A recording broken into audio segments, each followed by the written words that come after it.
Divino Ace Tanay, Troop Commander. Troop S1, Angelo Cadiz.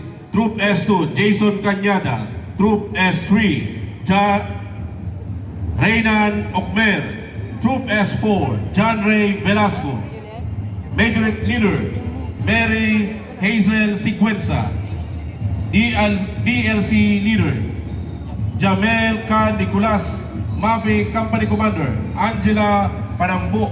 MAPEH Company EXO, Micaela Arseno. First Platoon Leader, MAPEH Boys, Renzel Tuazon. Second Platoon Leader, MAPEH Girls, Lindsay Vega. School Head, Nida Ibora. CTP Facilitator, Edmar Patricio. Major League Coordinator, Mia Jane Aguilar. Joanne Ridota. And TBC DLC Coordinator, Elmar Paro. Entry number 4, Carolina National High School, Carolina, Naga City.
Carolina National High School,